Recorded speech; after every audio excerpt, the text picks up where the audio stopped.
Hello guys, welcome to Pronouncist, your pronunciation guide. Today we will learn how to pronounce the word shown on the screen. Dilapidated. Both US and UK have the same pronunciation of this word. Stress day. Keep p soft and finish with tud clearly. Dilapidated.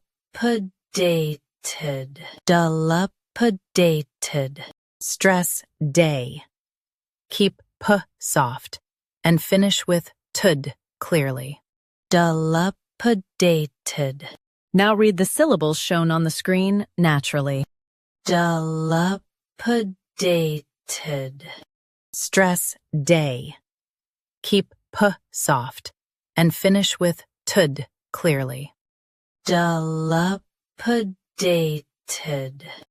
Practice repeatedly and you'll soon be able to say this word perfectly. The best way to practice is to repeat the syllable multiple times. The meaning of the word is old and falling apart.